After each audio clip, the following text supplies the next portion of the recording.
James clear ಅವರ atomic habits ಪುಸ್ತಕದ ಕುರಿತ ನಮ್ಮ ಇಂದಿನ ಚರ್ಚೆಗೆ ಎಲ್ಲರಿಗೂ ಸ್ವಾಗತ. ನಮ್ಮ ಕೈಯಲ್ಲಿ ಲೇಖಕರ ವೆಬ್ಸೈಟ್ನ ಲೇಖನಗಳಿಂದ ಹಿಡಿದು ಪುಸ್ತಕದ ಸಾರಾಂಶಗಳು ಮತ್ತು ಕೆಲವು ವಿಶ್ಲೇಷಣೆಗಳು ಇವೆ.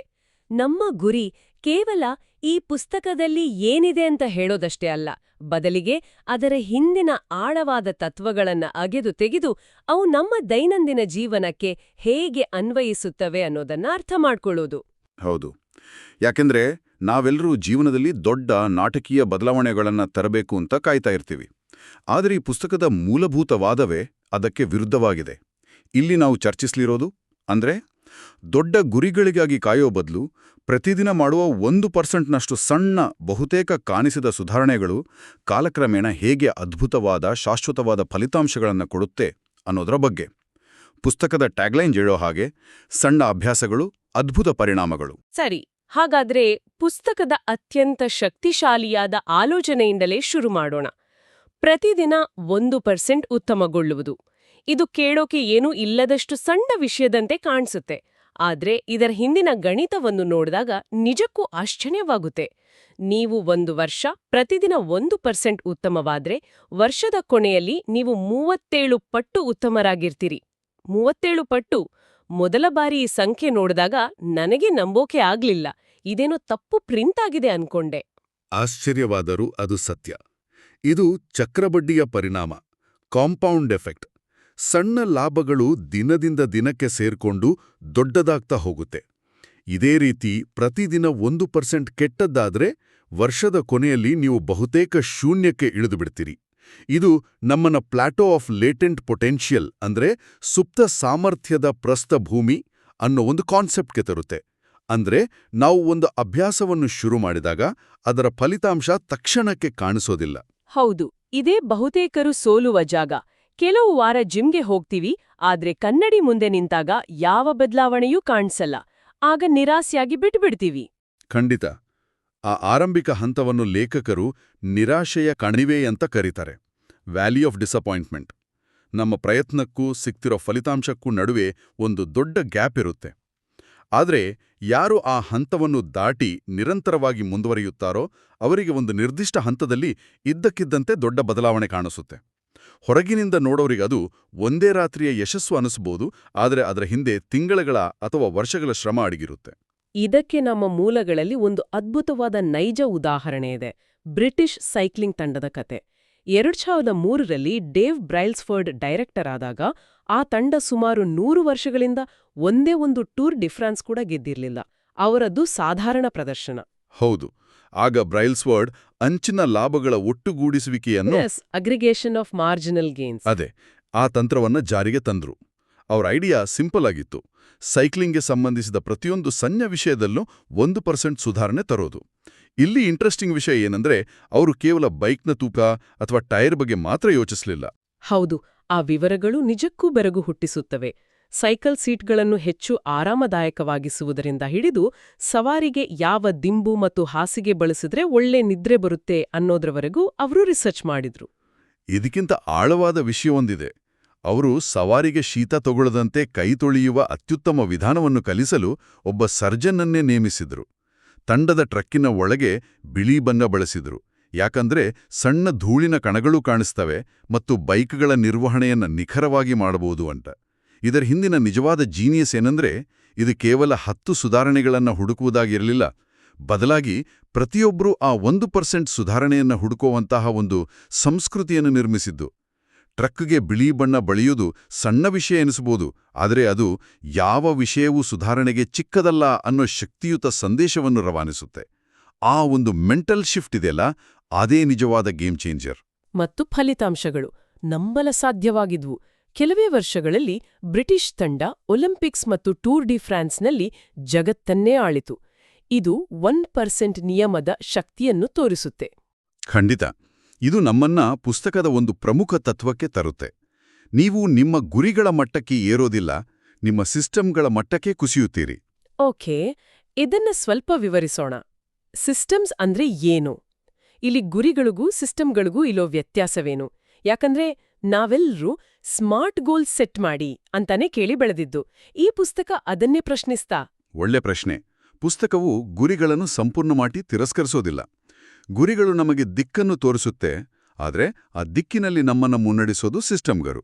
ಉದಾಹರಣೆಗೆ, ನಿಮ್ಮ ಗುರಿ ಒಂದು ಮ್ಯಾರಥಾನ್ ಓಡೋದಾದರೆ ನಿಮ್ಮ ಸಿಸ್ಟಮ್ ಅಂದ್ರೆ ನೀವು ವಾರದಲ್ಲಿ ಎಷ್ಟು ದಿನ ಓಡ್ತೀರಿ, ನಿಮ್ಮ ಆಹಾರ ಪದ್ಧತಿ, ನಿಮ್ಮ ನಿದ್ರೆಯ ಶೈಲಿ ಇವೆಲ್ಲವೂ.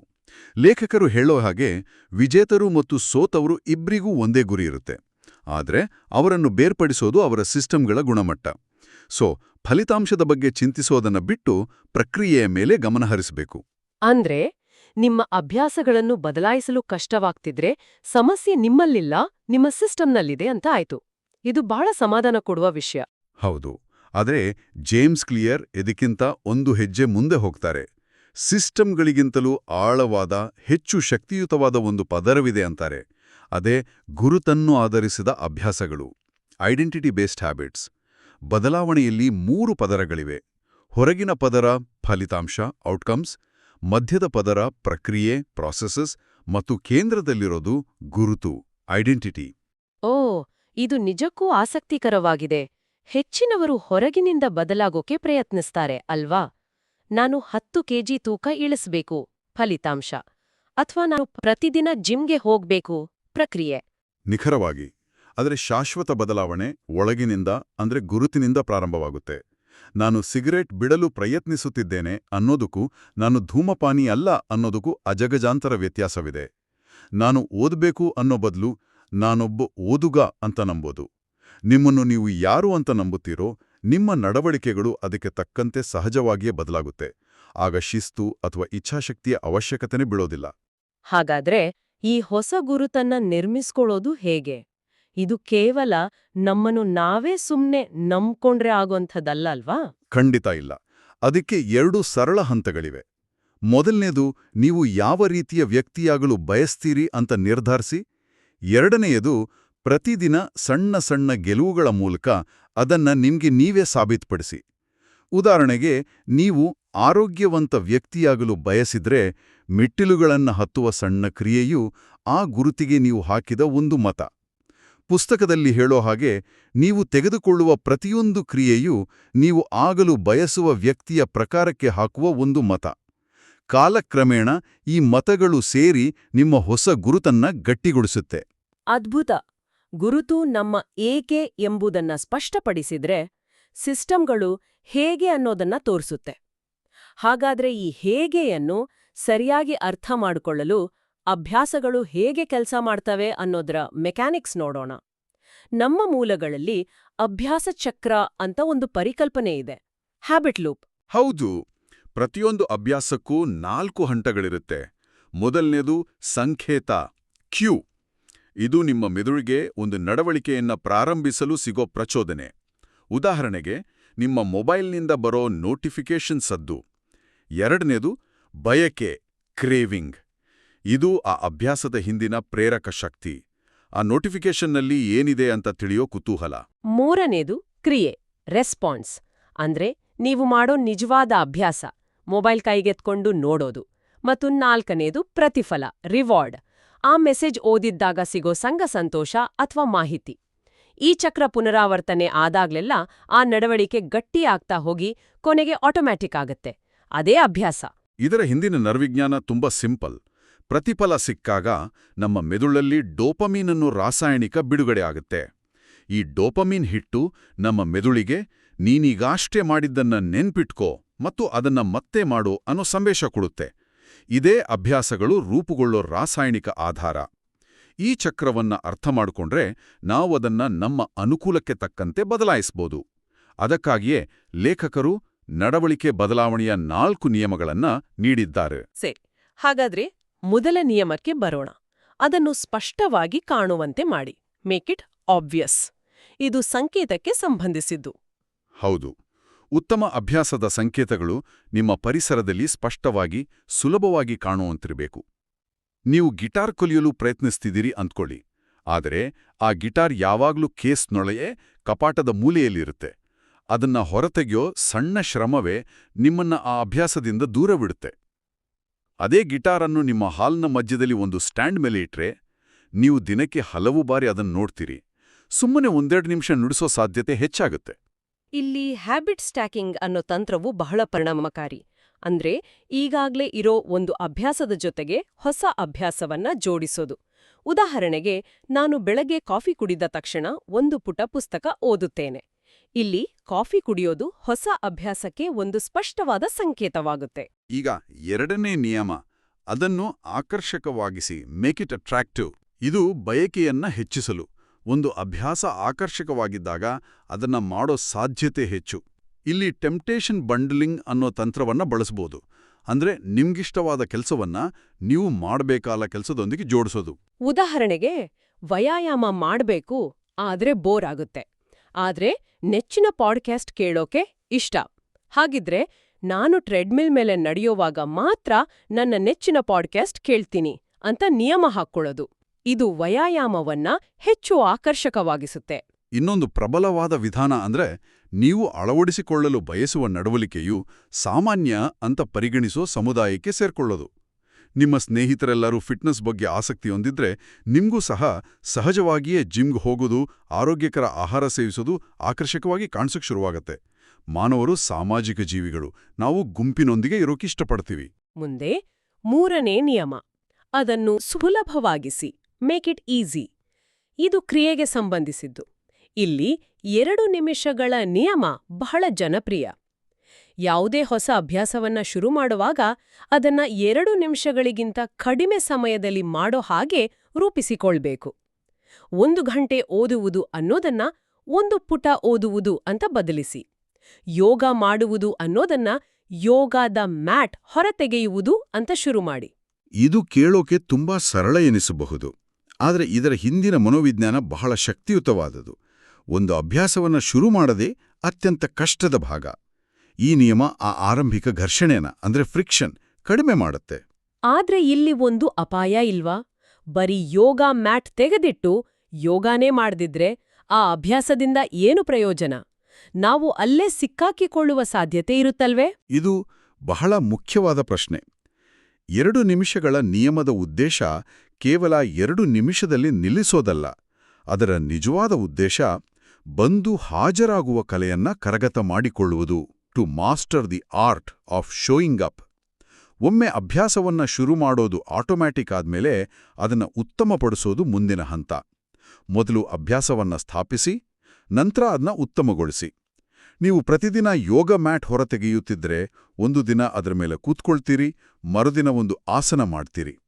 ಪ್ರಗತಿ ಸಹಜವಾಗಿ ಆಗುತ್ತೆ. ಅರ್ಥವಾಯಿತು.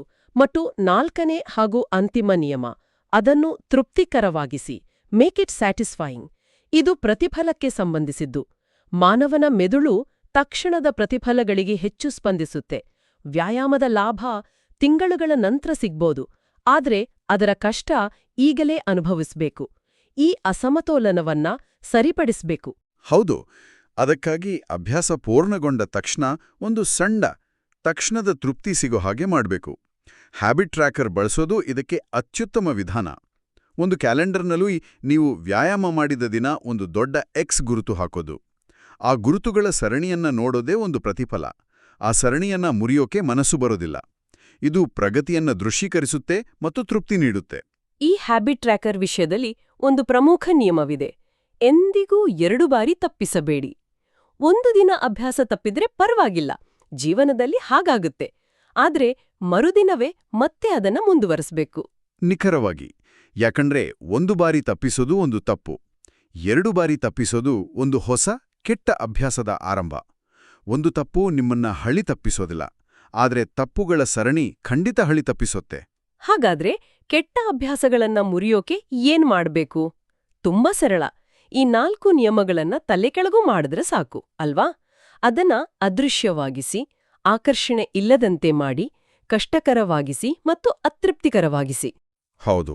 ಒಂದು ಉದಾಹರಣೆ ನೋಡೋಣ. ಮೊಬೈಲ್ ಬಳಕೆಯನ್ನ ಕಡಿಮೆ ಮಾಡಬೇಕಿದ್ರೆ ಮೊದಲಿಗೆ ಅನಗತ್ಯ ಆಪ್ಗಳ ನೋಟಿಫಿಕೇಷನ್ಗಳನ್ನ ಆಫ್ ಮಾಡಿ ಅಥವಾ ಆಪ್ಗಳನ್ನೇ ಅಳಿಸಾಕಿ. ಎರಡನೆಯದಾಗಿ, ಹೆಚ್ಚು ಸಮಯ ಬಳಸೋದ್ರಿಂದ ನಿಮ್ಮ ಸಮಯ, ಗಮನ ಮತ್ತು ಸಂಬಂಧಗಳಿಗೆ ಆಗೋ ನಷ್ಟಗಳ ಬಗ್ಗೆ ಯೋಚಿಸಿ. ಮೂರನೇದಾಗಿ, ಕೆಲಸ ಮಾಡೋವಾಗ ಫೋನನ್ನ ಬೇರೆ ಕೋಣೆಯಲ್ಲಿಡಿ. ಕೊನೆಯದಾಗಿ, ಸ್ಕ್ರೀನ್ ಟೈಮ್ ಲಿಮಿಟ್ ಹಾಕೋ ಆಪ್ ಬಳಸಿ. ಲಿಮಿಟ್ ಮೀರಿದಾಗ ಅದು ನಿಮಗೆ ಎಚ್ಚರಿಕೆ ಕೊಡೋದು ಒಂದು ಅತೃಪ್ತಿಕರ ಅನುಭವವನ್ನು ನೀಡುತ್ತೆ. ಹೀಗೆ 4 ನಿಯಮಗಳ ವಿಲೋಮವನ್ನ ಬಳಸಿ ಕೆಟ್ಟ ಅಭ್ಯಾಸಗಳನ್ನು ನಿಯಂತ್ರಿಸಬಹುದು. ಅದ್ಭುತ. ಹಾಗಾದ್ರೆ ನಾವು ಇಂದಿನ ಈ ಆಳವಾದ ವಿಶ್ಲೇಷಣೆಯಿಂದ ಕಲಿತ ಪ್ರಮುಖ ಅಂಶಗಳಂದ್ರೆ ದೈನಂದಿನ 1% ಸುಧಾರಣೆಯ ಚಕ್ರಬಡ್ಡಿ ಪರಿಣಾಮ, ಫಲಿತಾಂಶಗಳಿಗಿಂತ ಹೆಚ್ಚಾಗಿ ನಮ್ಮನ್ನ ಗುರಿಯತ್ತ ಕೊಂಡೊಯ್ಯುವ ಸಿಸ್ಟಮ್ಗಳ ಮೇಲೆ ಗಮನಹರಿಸೋದು. ಆಮೇಲೆ ಕೇವಲ ನಡವಳಿಕೆ ಬದಲಾಯಿಸೋ ಬದಲು ನಮ್ಮ ಗುರುತನ್ನೇ ಬದಲಾಯಿಸೋದು. ಹೌದು. ಮತ್ತು ಯಾವುದೇ ಅಭ್ಯಾಸವನ್ನ ರೂಪಿಸಲು ಅಥವಾ ಮುರಿಯಲು ಆ 4 ಸರಳ ನಿಯಮಗಳನ್ನ ಬಳಸೋದು.